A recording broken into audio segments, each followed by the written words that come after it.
Assalamualaikum students, welcome again back to my channel Nursing Ventures. I hope you all are fine. अगर नया होगा कोई channel पे, channel को ज़रूर सब्सक्राइब करके रखना and press the bell icon so that you can get the notification on time. और हमारा टेलीग्राम ग्रुप ज्वाइन कर लेना, वहाँ पे आपको इन चैप्टर्स का PDF मिल जाएगा और व्हाट्सअप नंबर भी आपको मिल जाएगा डिस्क्रिप्शन में, तो वहाँ पे आप अपने डाउट्स बता सकते हैं। ठीक, कोई भी डाउट पूछना होगा वहाँ पे आप पूछ सकते हैं। तो हमने ऑलरेडी चैप्टर 1 कंप्लीट किया है फार्मा फर्स्ट का। ठीक, इंशाल्लाह आज हम कंप्लीट करेंगे पूरा चैप्टर। ये छोटा ही चैप्टर है, second chapter, that's pharmacology of commonly used antiseptics and disinfectants. जो हम कॉमनली यूज़ करते हैं ना, एंटीसेप्टिक एंड डिसइंफेक्टेंट, तो आज हम इंशाल्लाह ये चैप्टर पूरा कंप्लीट करेंगे। ठीक है, और पहला चैप्टर हमने ऑलरेडी कंप्लीट किया। ठीक है, तो वो चैप्टर है ना, वो ज़रूर पढ़ लेना। ठीक है, उसके बाद आपको बाकी चैप्टर्स खुद ब खुद समझ आएंगे, उनका मैकेनिज़्म। ठीक है, मैकेनिज्म ऑफ ड्रग एक्शन, वो सारा कुछ फिर आपको समझ आएगा जब आप पहला चैप्टर पढ़ोगे। ठीक है, क्योंकि वो मेन चैप्टर है, इंट्रोडक्शन बेसिक वही है। ठीक है, तो वो पढ़ लेना अच्छे से, फिर आपको खुद ब खुद बाकी चैप्टर समझ आएंगे। ठीक, और देखो मैं इम्पॉर्टेंट एक बात बताने वाला हूँ यहाँ पे। देखो जो PDF में लिखा है ना यहाँ पे, मतलब कहीं पे फॉर एग्जांपल मैंने एक लाइन लिखी होगी तो उसको मैं तकरीबन एक पेज तक एक्सप्लेन करूँगा, मतलब इन चैप्टर्स में। ठीक है, जो आने वाले चैप्टर है, क्योंकि वहाँ पे मैंने क्यों इसलिए शॉर्ट क्यों लिखा है, क्योंकि जब आपको रिवाइज़ करना होगा तब आपको इजी हो जाए और जल्दी हो जाए। ठीक है, इसीलिए अगर मैं उसको यहीं पे एक्सप्लेन करता पूरा, तो आपको फिर टाइम लगता है रिवाइज़ करने में। ठीक, तो आप क्या काम करोगे, आप वहाँ पर कॉपी एक रखोगे। ठीक है, उस पर आप वो पॉइंट्स नोट करोगे। ठीक है, जो मैं एक्स्ट्रा बताऊंगा PDF के बाहर। ठीक है, नोट से बाहर जो मैं एक्स्ट्रा बताऊंगा उसको आप नोट कर लेना। ठीक, वो इम्पॉर्टेंट है। वो मैं किस में बताऊंगा, जो मैकेनिज्म आएगा ना उसमें थोड़ा सा मैं एक्स्ट्रा बताऊंगा आप लोगों को। ठीक, तो वो आपको क्या करना है, नोट करना है। ठीक, चलो हम स्टार्ट करते हैं। खुद मेरा एग्ज़ाम चल रहा है प्रैक्टिकल का, फिर भी मैं आप लोगों के लिए क्लास दे रहा हूँ। ठीक है, और फार्मा फर्स्ट मैंने कंप्लीट किया है नोट्स बना के। ठीक है, अब मैं सेकंड बना रहा हूँ। ठीक है, यहाँ से मैं लेक्चर भी दूंगा। ठीक, तो कल मेरा गायनी का प्रैक्टिकल है, एक्सटर्नल वो भी। ठीक है, तो मतलब आपके लिए मैं क्लास दे रहा हूँ वो छोड़ के। ठीक, तो आपके लिए मेहनत कर रहा हूँ ताकि आपको ईजी हो जाए फिर एग्ज़ाम में। ठीक है, क्योंकि फार्माकोलॉजी बहुत सारे कॉलेजेस में नहीं पढ़ाया जाता है, उसके लिए एक्सटर्नल टीचर लाना पड़ता है। मतलब आधे कॉलेजेस में होता है। ठीक है, जो मेन कॉलेजेस है like JMC Srinagar, JMC Baramulla, वहाँ पे होते हैं अवेलेबल, बट प्राइवेट कॉलेज वहाँ पे मतलब मुझे पता है कि कितना पढ़ाते हैं और कहीं पे पढ़ाते ही नहीं है। ठीक है, मैं अपने कॉलेज की बात करूँगा, JNC पुलवामा, तो हमें फार्माकोलॉजी नहीं पढ़ाई गई थी। ठीक है, तो इसीलिए मैं आप अच्छे से खुद भी पढ़ रहा हूँ और आपको भी पढ़ा रहा हूँ। ठीक है, तो आप ये नोट्स रख लेना, ये ईजी नोट्स है और आपको ईजिली समझ आएगा। ठीक, चलो हम स्टार्ट करते हैं। Antiseptics and disinfectants, antiseptics and disinfectants, ये हमें पढ़ने हैं। इसमें पहले हम पढ़ेंगे एंटीसेप्टिक्स। एंटीसेप्टिक ये आप देखो, आपने पढ़ा होता है किस में, इसमें आई थिंक इन बायो की न्यूट्रिशन एंड डाइट्रिक्स में आपने पढ़ा होता है। ठीक है, तो थोड़ा सा आपको वहाँ से हिंट मिलेगा। ठीक, आपने वहाँ पे पढ़ा होता है, तो यहाँ पे मैं इन डिटेल पढ़ाऊँगा। ठीक, ये क्या होता है, antiseptics chemical agents applied to living tissues. Antiseptic वो केमिकल एजेंट्स होते हैं जो हम यूज़ करते हैं किस पे, लिविंग टिश्यूज़ पे, लाइक स्किन पे करेंगे या म्यूकोसा पे। ठीक, म्यूकोसा ऑफ आई पे करेंगे। ठीक है, या ईयर में करेंगे। ठीक, बहुत सारी जगहों मतलब लिविंग टिश्यूज़ पे करते हैं। किसके लिए, ताकि जो माइक्रो ऑर्गेनिजम्स होते हैं या तो उनको किल करेंगे या इनहिबिट। ठीक है, मतलब उनकी फंक्शन को इनहिबिट करेंगे या उनको डायरेक्ट किल करेंगे। एग्जाम्पल यहाँ पे क्लोरहेक्सिडीन या आयोडीन। ठीक है, क्लोरहेक्सिडीन या आयोडीन। अब जो आयोडीन है इसमें हम मतलब क्या क्या लेते हैं आपको पता होगा, इसमें टिंक्चर आयोडीन होता है या पोविडीन आयोडीन होता है। ठीक है, तो यहाँ पे आप ब्रैकेट लगा सकते हैं, इसमें आप लिख सकते हैं tincture iodine plus povidone iodine. ठीक है, तो इसीलिए यहाँ पे मैंने आपको बोला एक्स्ट्रा पॉइंट्स में बताऊंगा, तो आप वो नोट कर लेना। उसके बाद पहले हम डेफिनेशन देखेंगे। डिसइंफेक्टेंट क्या होते हैं, ये भी केमिकल एजेंट्स होते हैं जो हम यूज़ करते हैं on in an animate objects, मतलब वो ऑब्जेक्ट्स। ठीक है, जो लिविंग नहीं होंगे। ठीक है, जो लिविंग नहीं, जो नॉन लिविंग ऑब्जेक्ट्स होंगे। लाइक यहाँ पे हम इंस्ट्रूमेंट्स पे डिसइंफेक्टेंट्स का यूज़ करते हैं, जो सर्जिकल इंस्ट्रूमेंट्स होंगे या स्टीराइल करने के लिए। ठीक है, या सरफेसेस पे जो हम यूज़ करते हैं, फॉर एग्जांपल टेबल को साफ़ करने के लिए हम डिसइंफेक्टेंट का यूज़ करते हैं। तो ये नॉन लिविंग ऑब्जेक्ट्स है, ताकि उन पे जो जितने भी माइक्रो ऑर्गेनिज्म्स होते हैं उनको हम क्या करें, डिस्ट्रॉय करेंगे, किल करेंगे। एग्जाम्पल यहाँ पे हम यूज़ करते हैं एज अ डिसइंफेक्टेंट फिनॉल या फॉर्मल्डिहाइड। ठीक है, ये रही डेफिनेशन इनकी। अब जो आइडियल प्रॉपर्टीज़ इन दोनों की है वो क्या है, ठीक है। एन एंटीसेप्टिक या डिसइंफेक्टेंट शुड है, इसको क्या क्या प्रॉपर्टी होनी चाहिए दोनों को, या तो एंटीसेप्टिक या डिसइंफेक्ट, मतलब दोनों को क्या प्रॉपर्टी होनी चाहिए। पहली प्रॉपर्टी क्या होनी चाहिए, ब्रॉड स्पेक्ट्रम एक्टिविटी। क्या, ब्रॉड स्पेक्ट्रम एक्टिविटी, ठीक है। देखो ब्रॉड स्पेक्ट्रम एक्टिविटी का मतलब यही कि they should be effective against bacteria, they should be effective against bacteria whether it is gram positive और ग्राम नेगेटिव बैक्टीरिया, ठीक है। It should also be effective against the viruses, against the fungi, against the some other spores या species की मैं बात करूँगा, ठीक है। तो इनके खिलाफ, इनके अगेंस्ट ये इफेक्टिव होना चाहिए। That's what I meant by the broad spectrum activity, ठीक है। Next point, third point is the non toxic and non irritant, ठीक है। नॉन इरिटेंट, नॉन टॉक्सिक मतलब टॉक्सिसिटी इससे नहीं होनी चाहिए, टॉक्सिक नहीं होना चाहिए, ठीक है। और तीसरा पॉइंट है नॉन इरिटेंट, इसी में है, ठीक है। नॉन इरिटेंट मतलब इससे या पैन नहीं होनी चाहिए, ठीक है, इससे बर्निंग नहीं होनी चाहिए या इससे इन्फ्लेमेशन नहीं होनी चाहिए, ठीक है। ये कुछ प्रॉपर्टीज जो एक एंटीसेप्टिक या डिसइंफेक्टेंट को होनी चाहिए। उसके बाद थर्ड, फूड, हाँ थर्ड है, थर्ड, ठीक है। Effective in presence of organic matter, ठीक है। Effective in presence of organic matter मतलब कोई भी ऑर्गेनिक मैटर, फॉर एग्जांपल मैं ब्लड की बात करूंगा, तो जब ब्लड प्रेजेंट होगा उसके सामने भी ये इफेक्टिव होना चाहिए, मतलब जब उसके साथ रिएक्शन करेगा तो उसके बाद भी ये क्या होना चाहिए, इफेक्टिव, ठीक। उसके बाद स्टेबल होना चाहिए, स्टेबल होना चाहिए और चीफ होना चाहिए। स्टेबल इन द सेंस के ये डिग्रेड नहीं होना चाहिए, किसकी वजह से, हीट की वजह से degrade, it should not be degraded by the heat and light, ठीक। और चीफ होना चाहिए, सस्ता होना चाहिए, ठीक। उसके बाद next non standing, non standing and non coercive, यहाँ पे स्टैंडिंग लिखना है, STANING स्टैंडिंग, और उसके बाद non coercive. Non standing means कि इससे स्टैंड नहीं होनी चाहिए स्किन या क्लोथ्स, मतलब स्टैंड नहीं होने चाहिए, उनको कलर नहीं आना चाहिए, ठीक है। और नॉन करेसिव मतलब शुड नॉट डैमेज इंस्ट्रूमेंट्स, ये इंस्ट्रूमेंट्स को डैमेज नहीं करना चाहिए, ठीक। उसके बाद हम देखेंगे क्लासिफिकेशन। क्लासिफिकेशन में आते हैं पहले अल्कोहल्स, इसमें एग्जांपल एथेनॉल, क्या है, अल्कोहल्स में आता है पहले एथेनॉल 70% आम, ठीक है। उसके बाद आइसोप्रोपाइल अल्कोहल, पहले एथेनॉल और आइसोप्रोपाइल अल्कोहल, ठीक। अब हम देखेंगे मैकेनिज्म ऑफ एक्शन, किसका, अल्कोहल्स का, ठीक। अल्कोहल्स का हम मैकेनिज्म ऑफ एक्शन देखेंगे। इनका जो मैकेनिज्म ऑफ एक्शन है वो है दैट्स प्रोटीन डीनेचुरेशन। क्या है, प्रोटीन डीनेचुरेशन। इसका मतलब ये है कि जो अल्कोहल होता है इनका मैकेनिज्म ऑफ एक्शन है कि ये प्रोटीन को डीनेचर करते हैं, ठीक है। और ये सेल को भी, देखो पहले सेल वाल को डैमेज करता है, ठीक है। सेल मेम्ब्रेन या सेल मेम्ब्रेन की अगर हम बात करेंगे उसको क्या करते हैं, डैमेज। सेल मेम्ब्रेन में आपको पता होता है लिपिड्स होते हैं, तो उनको ये डैमेज कर लेते हैं, उसके बाद ये प्रोटीन डीनेचुरेशन कराते हैं। जब प्रोटीन डीनेचुरेशन हो जाएगी तो वहाँ पे जो माइक्रो ऑर्गेनिज्म है, ठीक है, उसकी डेथ हो जाती है। यूज़ कहाँ पे करते हैं, स्किन डिसइंफेक्शन के लिए बिफोर इंजेक्शन, मतलब हम करते हैं ना, सैनिटाइज करते हैं ना उस जगह को, ठीक है, तो वहाँ पे हम इसको यूज़ करते हैं, हैंड सैनिटाइज़र में हम इसको यूज़ करते हैं, ठीक। उसके बाद हेलोजन्स, इसमें आता है आयोडीन एंड आयोडोफोर्स, आयोडीन एंड आयोडोफोर्स, ठीक है। अब जो ये मैकेनिज्म है इसमें क्या होता है, oxidation and iodination of proteins, इसमें होती है ऑक्सीडेशन। ऑक्सीडेशन किसकी ऑक्सीडेशन होती है, जो सेल कंपोनेंट्स होते हैं ना उनकी ऑक्सीडेशन होती है। किन की ऑक्सीडेशन होती है, सेल कंपोनेंट्स की, ठीक है। और जो प्रोटीन्स होते हैं उनकी आयोडीनेशन होती है, ये आपको आगे पढ़ना है, ये मैं आपको आगे समझूंगा, बट यहाँ पे आप याद रखो ऑक्सीडेशन होती है सेल कंपोनेंट्स की, ठीक है।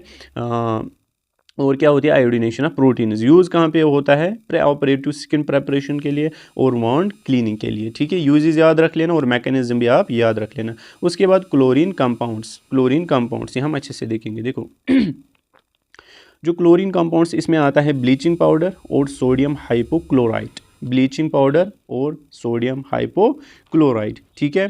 अब जो ब्लीचिंग पाउडर है आपको पता ही होगा, इसकी इसकी फॉर्मूला क्या है, ठीक है, CaOCl2, ठीक, CaOCl2 that's the bleaching powder, ठीक है, या हम इसको बोलते हैं कैल्शियम ऑक्सीक्लोराइड भी, ठीक। तो CaOCl2 ये क्या है, ब्लीचिंग पाउडर, याद रख लेना CaOCl2, ठीक।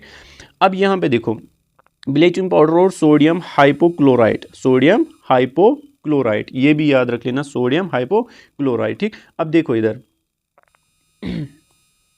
अब यहाँ पे अगर मैं सोडियम हाइपोक्लोराइड लिखूंगा NaO, Cl, ठीक है, दैट द सोडियम हाइपोक्लोराइड। अगर मैंने गलत लिखा होगा तो मुझे बता देना कमेंट सेक्शन में, क्योंकि केमिस्ट्री को बहुत टाइम हुआ पढ़ते हुए, 12th में पढ़ी थी और नीट में आपको पता ही होगा, ठीक है, तब से थोड़ा सा याद रखा था।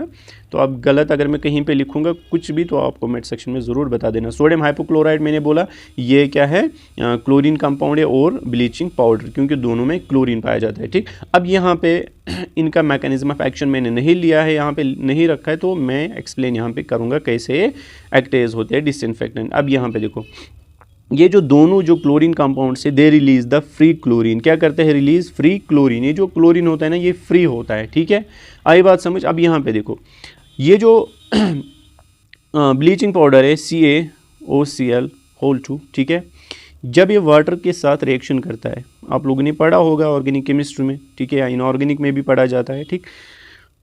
ब्लीचिंग पाउडर जब वाटर के साथ रिएक्शन करता है तो वहाँ पे बनता है कैल्शियम हाइड्रोक्साइड प्लस हाइपोक्लोराइड, क्या बनता है, प्लस HOCl, ठीक है।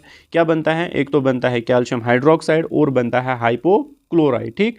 अब जो ये जो HOCl है, ठीक है, जब हम ब्लीचिंग पाउडर को डिजॉल्व करते हैं वाटर के साथ, वहाँ पे रिलीज होता है एक तो क्लोरीन आयन, आप बोलोगे सर यहाँ पे नहीं हुआ, अब आगे देखेंगे ना, इससे निकलता है ना फिर क्लोरीन आयन, ठीक है, HOCl से, ठीक। अब यहाँ पे देखो, अब यहाँ पे जब ब्लीचिंग पाउडर ने किसके साथ रिएक्शन किया, वाटर के साथ, वहाँ पे क्या बन गया, कैल्शियम हाइड्रोक्साइड और हाइपोक्लोराइड, ठीक है। अब उसके बाद जो HOCl है, इट्स ए न्यूट्रल मॉलिक्यूल। ये जो HOCl है ना, ये क्या है, एक न्यूट्रल मॉलिक्यूल। ये it can easily penetrate the negatively charged cell walls. जो सेल वॉल्स होते हैं ना वो नेगेटिवली चार्ज्ड होते हैं, तो ये जो न्यूट्रल मॉलिक्यूल है ये ईजिली पेनिट्रेट करता है किसमें, नेगेटिवली चार्ज्ड सेल वॉल के अंदर, ठीक है। किन का सेल वॉल, माइक्रो ऑर्गेनिजम्स का, ठीक है। तो जब ये उसके अंदर ये करता है, अंदर जाता है, तो वहाँ पे क्या होता है, वहाँ पे ये काम करता है, ये मतलब डिस्ट्रॉय करता है वहाँ पे सेल वॉल को, और वहाँ पे सेल मेम्ब्रेन को भी डिस्ट्रॉय करता है। जब cell wall cell membrane destroy हो जाएगा तो वहाँ पे डेथ होती है माइक्रो ऑर्गेनिजम्स की, ठीक है। आई बात समझ कैसे ये फंक्शन करते हैं, ठीक। अब जो यहाँ पे मैंने आपको बोला हाइपोक्लोरस एसिड, HOCl, यहाँ पे इसको हम बोलते हैं हाइपोक्लोरस एसिड। ये एक्ट करता है स्ट्रॉन्ग ऑक्सीडाइजिंग एजेंट, ये भी याद रख लेना, ये एक स्ट्रॉन्ग ऑक्सीडाइजिंग एजेंट है, ठीक है, हाइपोक्लोरस एसिड जिसको हम बोलते हैं HOCl, ठीक है। ये कहाँ से निकलता है, ब्लीचिंग पाउडर से। तो इसीलिए यहाँ पे मैंने बोला आपको, जो ब्लीचिंग पाउडर और सोडियम हाइपोक्लोराइड है, ठीक है, ये क्लोरीन कंपाउंड से, जिनकी वजह से जो एक्टेज करते हैं डिसइंफेक्टेंट। आया आपको मैकेनिज्म समझ, ओके। उसके बाद नेक्स्ट यहाँ पे यूज़ कहाँ पे होता है, वाटर डिसइंफेक्शन के लिए, हॉस्पिटल में जो सरफेसेस होते हैं उनको क्लीन करने के लिए ये यूज़ होते हैं। उसके बाद नेक्स्ट जो है that's phenol and phenolic compounds. क्या है, फिनॉल एंड फिनॉलिक कंपाउंड्स। अब यहाँ पे देखो, इसमें फिनॉल आता है, क्रिसॉल आता है, हेक्सोक्लोरोफीन आता है, ठीक है। मैकेनिज्म ऑफ एक्शन क्या है, सेल मेम्ब्रेन को डैमेज करते हैं इसी तरह, और प्रोटीन डीनेचुरेशन करते हैं। दिस इज़ वेरी इंपॉर्टेंट, ये भी आप याद रख लेना। उसके बाद यूज़ कहाँ पे होते हैं, फ्लोर्स एंड सरफेस डिसइंफेक्शन के लिए, ठीक है। डिसएडवांटेज क्या है इसकी, अगर हम ज़्यादा यूज़ करेंगे तो स्किन इरिटेशन होती है या टॉक्सिक हो सकता है ये, ठीक है। उसके बाद ऑक्सीडाइजिंग एजेंट्स में आता है H2O2 और KMNO4, ठीक है, हाइड्रोजन पेरोक्साइड, पोटेशियम परमैंगनेट, ठीक। अब जो यहाँ पे हम देखेंगे मैकेनिज्म ऑफ एक्शन, ये जो दोनों ऑक्सीडाइजिंग एजेंट क्या करते हैं काम, वो रिलीज करते हैं ऑक्सीजन को। किसको रिलीज करते हैं, ऑक्सीजन को, जो कि खतरनाक होता है किसके लिए, माइक्रोबियल डिस्ट्रक्शन के लिए, ठीक है। कहाँ पे यूज़ करते हैं, वॉन्ड क्लीनिंग के लिए। अब यहाँ पे थोड़ा सा मैं KMNO4 के बारे में थोड़ा सा यहाँ पे बताऊँगा। देखो, ये जो KMNO4 होता है ना, KM पोटेशियम परमैंगनेट, ठीक है, आपने पढ़ा होता है इनऑर्गेनिक केमिस्ट्री में। तो ये रिलीज करता है ऑक्सीजन, नेसेंट ऑक्सीजन, ठीक है, ऑक्सीजन ये रिलीज करेगा, ठीक। और वहाँ पे बनाता है मैंगनीज डाइऑक्साइड, ठीक है। क्या बनाता है, मैंगनीज डाइऑक्साइड, MnO2, ठीक है। ये क्या करता है, रिलीज O2, वहाँ पे क्या बनाता है, MnO2, ये क्या हो गया, मैंगनीज डाइऑक्साइड, ठीक है। एज ए प्रिसिपिटेट, ये जो मैंगनीज डाइऑक्साइड होता है ना, ये एज ए प्रिसिपिटेट बनता है। क्या बनता है, एज ए प्रिसिपिटेट। और जो ये MnO2 है ना, ये एब्जॉर्ब करता है इम्प्यूरिटीज़ को। किसको एब्जॉर्ब करता है, इम्प्यूरिटीज़। जब इसने इम्प्यूरिटीज़ को ही एब्जॉर्ब कर लिया, ठीक है, तो वहाँ पे क्लीन हो जाएगा ना, जो वहाँ पे माइक्रो ऑर्गेनिज्म होंगे वो इम्प्यूरिटीज़ है ना, वहाँ पे कोई भी डस्ट पार्टिकल होगा, इम्प्यूरिटीज़ होंगे, तो वहाँ पे जब उसको एब्जॉर्ब करेगा तो वहाँ पे क्लीनिंग हो जाएगी, सफाई हो जाएगी, ठीक है, तो वहाँ पे वो साफ हो जाएगा, ठीक। KMNO4 हम कहाँ पे यूज़ करते हैं, ठीक है, आपको समझ आया। और मैकेनिज्म ऑफ एक्शन भी इसको मैंने समझाया आपको, ठीक है। उसके बाद क्या है नेक्स्ट, एक सेकेंड इसको मैं इरेज करता हूँ। नेक्स्ट है एल्डिहाइड्स। क्या है? एल्डिहाइड्स। देखो एल्डिहाइड्स, इसमें एग्जांपल फॉर्मल्डिहाइड एंड ग्लूटरल्डिहाइड। क्या है? फॉर्मल्डिहाइड एंड ग्लूटरल्डिहाइड, ठीक। देखो यहाँ पे mechanism of action protein cross linking. इसका मतलब क्या हुआ? प्रोटीन क्रॉस लिंकिंग क्या, इसका मतलब क्या हुआ समझा रहा हूँ मैं। देखो जो मैकेनिज्म ऑफ एक्शन है ना एल्डिहाइड्स का, ठीक है, और इसमें एग्जांपल मैंने आपको बोला फॉर्मल्डिहाइड हम यूजुअली यूज़ करते हैं और ग्लिसरॉल्डिहाइड भी यूज़ करते हैं, ठीक है। ये किल करते हैं माइक्रोब्स को बाय डैमेजिंग देयर प्रोटीन्स, ठीक है, मतलब उनके प्रोटीन्स को क्या करता है? डैमेज मतलब डीनेचर करता है और वहाँ पे किल करता है माइक्रोब्स को, ठीक है। देखा प्रोटीन क्रॉस लिंकिंग, इसका मतलब क्या हुआ? प्रोटीन क्रॉस लिंकिंग मतलब जो प्रोटीन होते हैं ना वो स्टिक होते हैं एक दूसरे के साथ, क्या होते हैं? स्टिक टुगेदर, और वहाँ पे स्टॉप करते हैं क्या? वर्किंग, ठीक है। जब प्रोटीन्स आपस में स्टिक हो जाएंगे, ठीक है, किन की वजह से? एल्डिहाइड जब हम यूज़ करते हैं तो जो प्रोटीन्स होते हैं, जो माइक्रोब्स में या माइक्रो ऑर्गेनिज्म में प्रोटीन्स होते हैं वो स्टिक करते हैं, इसीलिए हम इनको बोलते हैं क्या? Protein cross linking. वहाँ पे मतलब स्टिक हो जाते हैं प्रोटीन्स, जब वो स्टिक हो जाते हैं वहाँ पे जो उनकी वर्किंग होती है ना, वो काम जो होता है वो स्टॉप हो जाता है, ठीक है। व्हेन प्रोटीन स्टॉप वर्किंग तो बैक्टीरिया जो होता है वो डाई हो जाता है, ठीक है, वो मर जाता है। आई बात समझ? ये रहा इनका मैकेनिज्म ऑफ एक्शन। अब जो ग्लिसरॉल्डिहाइड है, ठीक है, ये हम कॉमनली यूज करते हैं किन के लिए? एंडोस्पोर्स के लिए, ठीक है, या सर्जिकल टूल्स के लिए। दिस इज वेरी इंपॉर्टेंट, याद रख लेना। एंडोस्पोर्स के लिए ग्लिसरॉल्डिहाइड एंडोस्पोर्स के लिए यूज करते हैं, और किसके लिए? सर्जिकल टूल्स के लिए, ठीक। उसके बाद नेक्स्ट जो है sixth, that's heavy metals. Example यहाँ पे सिल्वर नाइट्रेट और mercury compounds, silver nitrate and mercury compounds, ठीक है। अब यहाँ पे देखो, अब जो ये हैवी मेटल्स है इनका मैकेनिज्म ऑफ एक्शन यहाँ पे प्रोटीन प्रेसिपिटेशन। उसके बाद हम यूजेस, उसके बाद पहले हम मैकेनिज्म ऑफ एक्शन समझेंगे, ठीक है। अब जो ये हैवी मेटल्स है ये डिस्ट्रॉय करते हैं प्रोटीन्स को। किन को करते हैं डिस्ट्रॉय? प्रोटीन्स को बाय प्रिसिपिटेशन। इसका मतलब क्या हुआ? देखो जो हेवी मेटल्स होते हैं ना, हेवी मेटल आयन्स, यहाँ पे मैं समझा रहा हूँ प्रिसिपिटेशन का मतलब क्या होता है, कैसे डिस्ट्रॉय करते हैं, ये समझ लेना और कॉपी पे भी नोट कर लेना। हेवी मेटल आयन्स जो होते हैं, फॉर एग्जांपल मैं लूँगा Ag पॉजिटिव, कॉपर 2 पॉजिटिव में लूँगा, या Hg2 पॉजिटिव, क्योंकि एग्जाम्पल मैंने यही लिए थे ना यहाँ पे, सिल्वर नाइट्रेट और मरकरी कंपाउंड्स, ठीक है। Hg क्या हो गया? मरकरी, Ag हो गया सिल्वर, ठीक है, और कॉपर भी यहाँ पे यूज़ होता है, ठीक। ये वाले आयन्स होते हैं ना, हेवी मेटल आयन्स, इनको स्ट्रॉन्ग एफिनिटी होती है किन के साथ? सल्फर कंटेनिंग अमाइनो एसिड्स के साथ। This is very important, they have a strong affinity with the sulphur containing amino acids के साथ। लाइक फॉर एग्जांपल अगर मैं आपको बोलूँगा OH क्या होता है? अल्कोहल, है ना, अल्कोहल, ठीक। अगर अमाइनो एसिड्स के साथ O होगा तो मतलब हम बोलेंगे oxygen containing amino acids. For example मैंने आपको बोला सल्फर कंटेनिंग अमाइनो एसिड्स कैसे होंगे? जिनके साथ क्या ग्रुप होगा? SH। थायोल पता है, थायोल आपने पढ़ा होगा ऑर्गेनिक केमिस्ट्री में, तो SH हम थायोल ग्रुप को बोलते हैं। लाइक मतलब अगर ऐसे अमाइनो एसिड्स प्रेजेंट होंगे जिनके पास SH ग्रुप होगा, मतलब SH मतलब सल्फर कंटेनिंग अमाइनो एसिड्स होगा, तो उनके साथ इनको स्ट्रॉन्ग एफिनिटी होती है, ठीक है। आई बात समझ? यही होते हैं हेवी मेटल, जब प्रोटीन के अंदर मतलब जाते हैं, ठीक है, with in proteins, when they bind they disturb the protein structure and inhibit enzymes necessary, ठीक है। मतलब जब ये प्रोटीन्स के अंदर जाते हैं वहाँ पे स्ट्रक्चर को क्या करता है? डिस्ट्रॉय करता है, और वहाँ पे इनहिबिट करता है एंजाइम्स को। किन एंजाइम्स को? जो प्रोटीन बनाने में मदद करते हैं, ठीक है, उन एंजाइम्स को क्या करते हैं? डिस्ट्रॉय करते हैं, ठीक है, जो प्रोटीन बनाने में मदद करते हैं या माइक्रोबियल मेटाबॉलिज्म सर्वाइवल के लिए नेसेसरी होती है। आई बात समझ? इतना आपको समझ आया mechanism of action of heavy metals, ठीक। उसके बाद नेक्स्ट और एक इंपॉर्टेंट यहाँ पे मैं आपको बताऊंगा, जो हैवी मेटल्स होते हैं ना ये बाइंड होते हैं न्यूक्लिक एसिड्स के साथ भी, और वहाँ पे डिस्ट्रॉय करते हैं उनका स्ट्रक्चर, और इंटरफेयर करते हैं किसके साथ? ट्रांसक्रिप्शन और ट्रांसलेशन प्रोसेस के साथ। जब इंटरफेयर हो जाएगा वहाँ पे ट्रांसक्रिप्शन, तो प्रोटीन ही नहीं बनेगा। जब प्रोटीन ही नहीं बनेगा तो वहाँ पे काम ही नहीं करेगा बैक्टीरिया, कोई भी माइक्रो ऑर्गेनिज्म होगा, तो वहाँ पे उसकी डेथ हो जाएगी, ठीक। उसके बाद next dyes, 7th one is dyes. Example यहाँ पे जेंटाइन वायलेट या मिथाइलिन ब्लू, ये कुछ डाइज है, ठीक है, इनकी एग्जांपल मैंने यहाँ पे ली है। इसका यूज़ मैंने नहीं बताया हेवी मेटल्स का। आई एंटीसेप्टिक, ठीक है, मतलब इसको हम यूज़ करते थे एज आई एंटीसेप्टिक, बट अभी ये रेयरली यूज़ होता है, ठीक है। क्यों होता है वहाँ पे, क्योंकि वहाँ पे इरिटेशन हो सकती है, इसका ये डिसएडवांटेज है। ठीक, अब देखो उसके बाद next, gentian violet and methylene blue किसकी एग्जांपल, डाइज की। यूज़ कहाँ पे होता है, स्किन इन्फेक्शंस के लिए, स्किन इन्फेक्शंस। अब यहाँ पे मैकेनिज्म ऑफ एक्शन समझाता हूँ, ठीक है, क्योंकि ये नोट कर लेना आप प्लीज़ अच्छे से कॉपी पे, ये इंपॉर्टेंट है मैकेनिज्म ऑफ एक्शन, फिर आपको आगे सब कुछ समझ आएगा। ठीक, देखो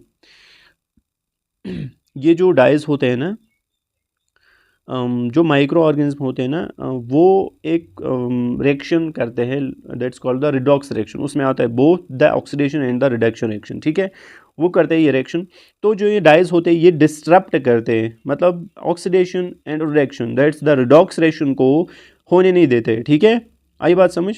हाँ, जब इसको ये इनहिबिट करते हैं, जब इसको डिसरप्ट करते हैं, और वहाँ पे इनहिबिट होता है एबिलिटी टू रेस्पायर। आई बात समझ। जब रिडॉक्स रिएक्शन ही खत्म हो गई, मतलब डिसरप्ट हो गई, ठीक है, बाय यूजिंग डाइज, डाइज ने क्या किया, रिडॉक्स रिएक्शन को ही क्या किया, इनहिबिट किया, तो वहाँ पे जो एबिलिटी होती है ना रेस्पायरेशन की, वो क्या होती है, इनहिबिट हो जाती है। तो वहाँ पे जब रेस्पायरेशन ही नहीं होगा तो माइक्रो ऑर्गेनिजम्स की डेथ हो जाती है वहाँ पे। ठीक है, उसके बाद नेक्स्ट, गैसियस डिसइंफेक्टेंट्स।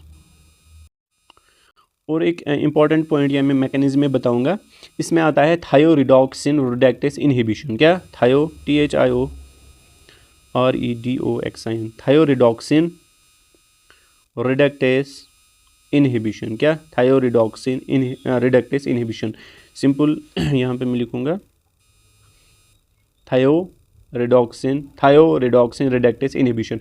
जो डाइज होते हैं ना वो क्या करते हैं, मतलब ये रिसेंट स्टडी हुआ है, जो डाई होता है लाइक जेंटाइन वायलेट। क्या, जेंटाइन वायलेट, जेंटाइन वायलेट जो एग्जांपल में मैंने बोला था आपको, ये बनाता है कोवेलेंट एडेक्ट्स या covalent bonds with the thioredoxin reductase 2 enzyme. किसके साथ बनाता है covalent bond, with thioredoxin reductase 2 enzyme के साथ, इसकी शॉर्ट फॉर्म में। ठीक है, TRX2 थायोरिडॉक्सिन। ये इंपॉर्टेंट है, क्या मैंने बोला, जो जेंटाइन वायलेट हो जो एक डाई है, ठीक है, ये क्या बनाता है, कोवेलेंट एडेक्ट से कोवेलेंट बॉन्ड्स बनाता है, किसके साथ, थायोरिडॉक्सिन रिडक्टेस 2 TRX2 के साथ। ये एंजाइम होता है, ठीक है, ये जो एंजाइम है ये की एंजाइम होता है फॉर द बैक्टीरिया सर्वाइवल। जब ये इसके साथ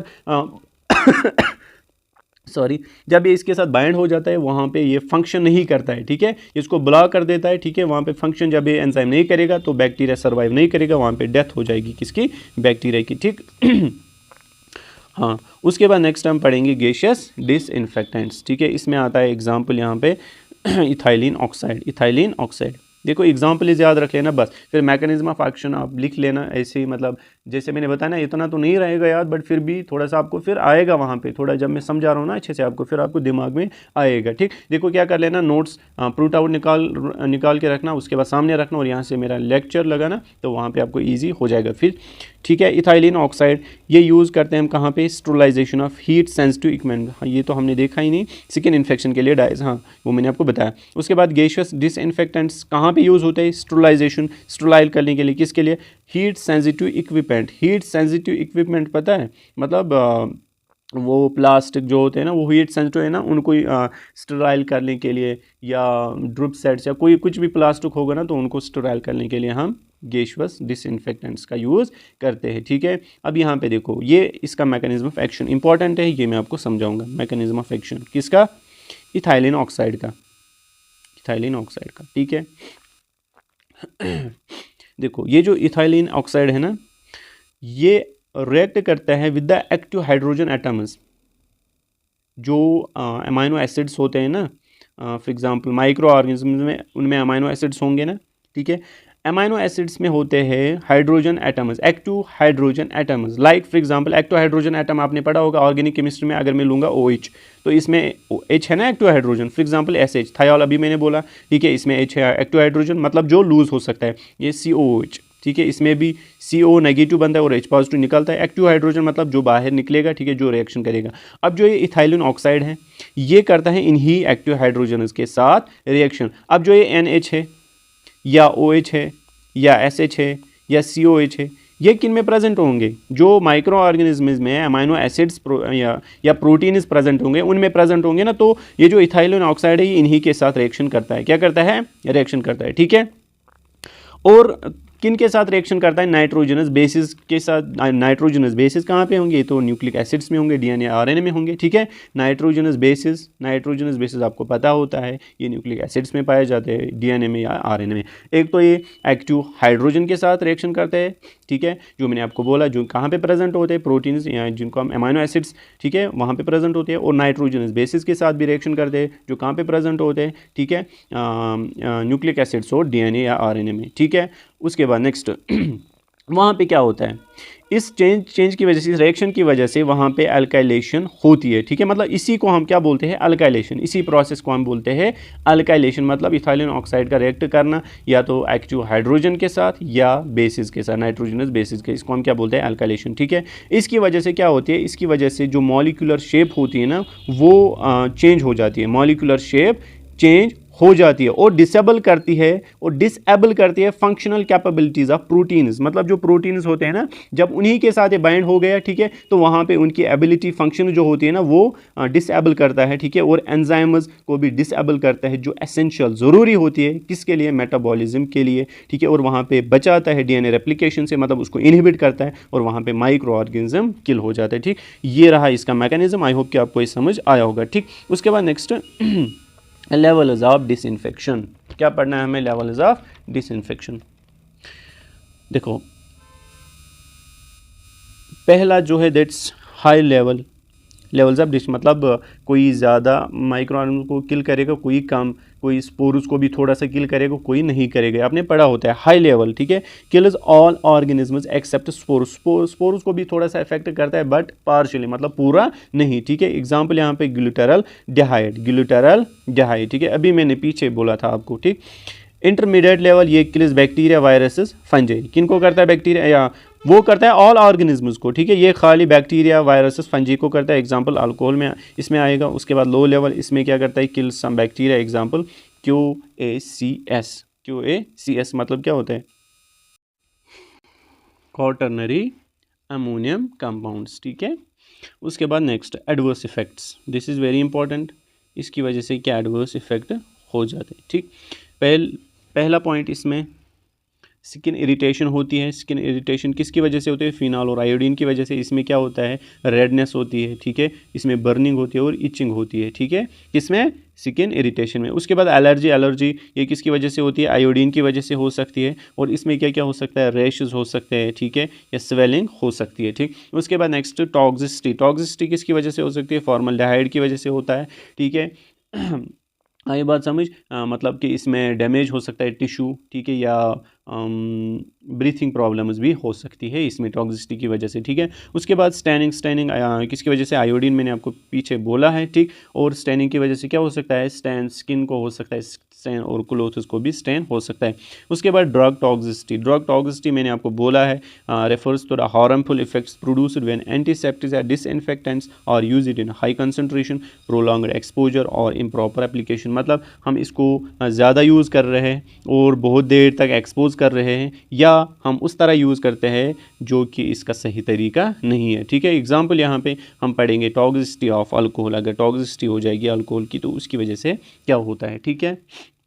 देखो यहाँ पे पहला पॉइंट, यहाँ पे स्किन और ड्राइनेस हो सकती है। यहाँ पे क्या होता है? स्किन ड्राइनेस, ठीक है, इरिटेशन होती है, ठीक है। उसके बाद नेक्स्ट पॉइंट डर्मेटाइट्स आपको पता है इन्फ्लेमेशन ऑफ स्किन हो सकता है। और यहाँ पे CNS डिप्रेशन होता है इफ़ इंजेस्टेड, ठीक है। अगर आपने इंजेस्ट किया अल्कोहल, मतलब अगर आपने पिया अल्कोहल तो वहाँ पे, ठीक है, तो अगर आपने इंजेस्ट किया तो वहाँ पे CNS डिप्रेशन हो सकता है। और यहाँ पे हाइपोग्लाइसीमिया हो सकता है चिल्ड्रंस में। अब थोड़ा सा मैं मैकेनिज्म समझाऊंगा, CNS डिप्रेशन कैसे होता है और हाइपोग्लाइसीमिया कैसे होता है। ये इंपॉर्टेंट है, बहुत ही ज़्यादा इंपॉर्टेंट है, लेकिन चिल्ड्रनों में होता है। वो क्यों होता है चिल्ड्रनों में खाली, वो भी मैं आपको बताऊँगा। देखो यहाँ पे CNS डिप्रेशन कैसे होता है।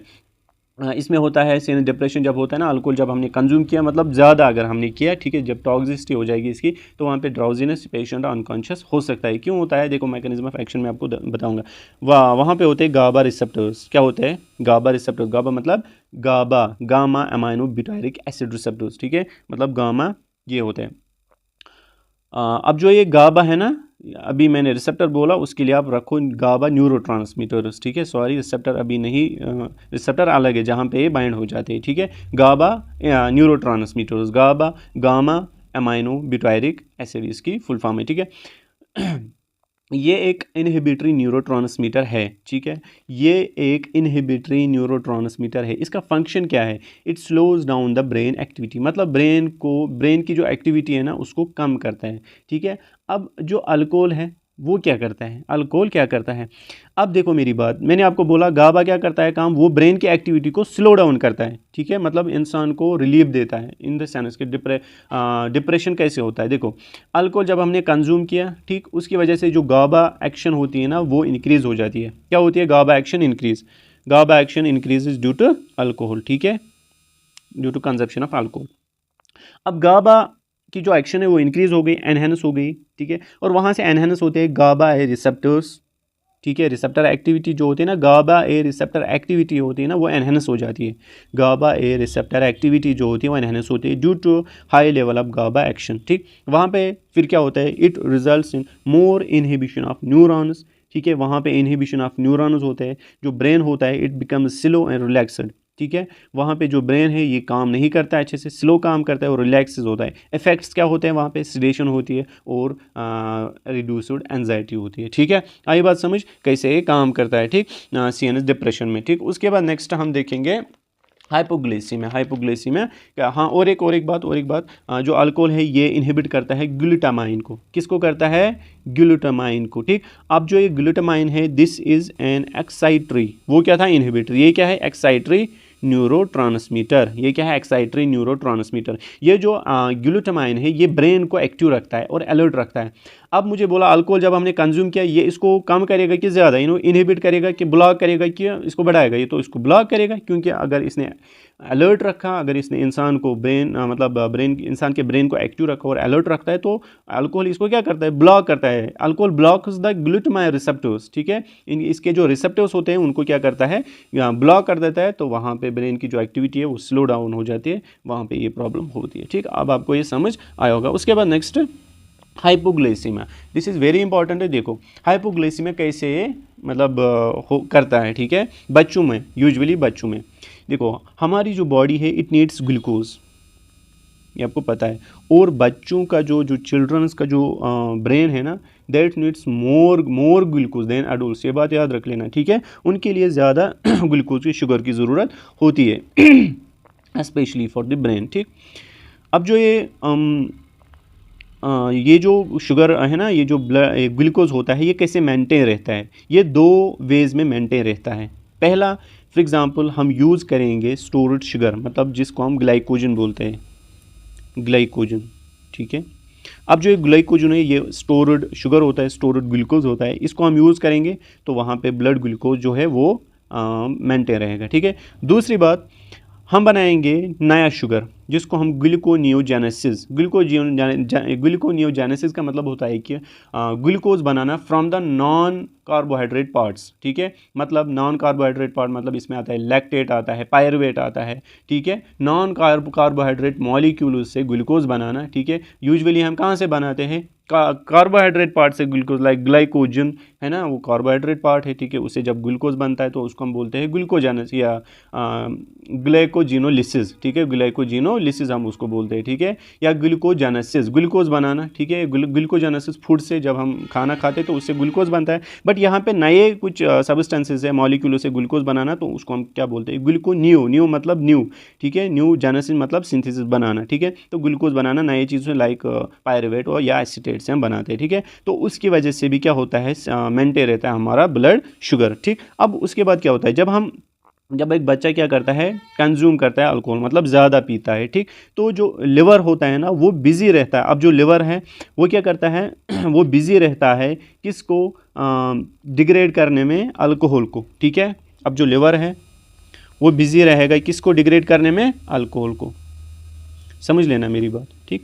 लिवर बिज़ी है लेकिन यहाँ से क्या होता है, जो इम्पॉर्टेंट सेटअप जो होता है दैट्स ग्लाइकोनियोजेनेसिस, वो तो लिवर ही करता है ना, क्या करता है वो नॉन कार्बोहाइड्रेट पार्ट से क्या बनाता है, ग्लूकोज। लेकिन ये जब लिवर ही बिजी रहा है किसको तोड़ने में, अल्कोहल को मतलब डिस्ट्रॉय करने में, तो यहाँ से ये स्टॉप हो जाती है। कौन सी प्रोसेस, ग्लूकोनियोजेनेसिस। ग्लूकोनियोजेनेसिस जब स्टॉप होती है और वहाँ से आप बोलोगे सर तो ग्लाइकोजन होता है वो तो रिजर्व फॉर्म होता है, तो वहाँ से ब्लड ग्लूकोज देता है ब्लड को, ठीक है, ब्लड में वहाँ से ग्लूकोज भेजता, तो जो बच्चे होते हैं उनमें कम होता है ग्लाइकोजन, जो ग्लूकोज होता है ना in the form of glycogen stored form में जो होता है ना कम होता है। जब वो खत्म हो जाएगा, ठीक है, तो वहाँ पे फिर लिवर को क्या करना है, उसको ग्लूकोनियोजेनेसिस प्रोसेस स्टार्ट करनी है, बट यहाँ पे बिजी है किसके साथ, अल्कोहल को डिस्ट्रॉय करने में, तो ग्लूकोनियोजेनेसिस जो प्रोसेस होती है वो स्टॉप हो जाती है, वहाँ पे fall in blood sugar level हो जाता है, ठीक है, तो वहाँ पे फिर हाइपोग्लाइसीमिया होता है। सिंपल, ये सिंपल मतलब इसकी एक्सप्लेनेशन थी, ठीक है। तो because of gluconeogenesis stops making new glucose, मतलब नया ग्लूकोज बनाना, तो वो स्टॉप हो जाता है, तो वहाँ पे ब्लड शुगर लेवल जो हाइपोग्लाइसीमिया वहाँ पे होता है, किनमें, बच्चों में, ठीक है, क्योंकि उनमें लो स्टोर्ड फॉर्म होता है ग्लाइकोजन, ठीक, आए बात समझ। उसके बाद नेक्स्ट सेकंड, एक सेकंड में पानी पीता हूँ।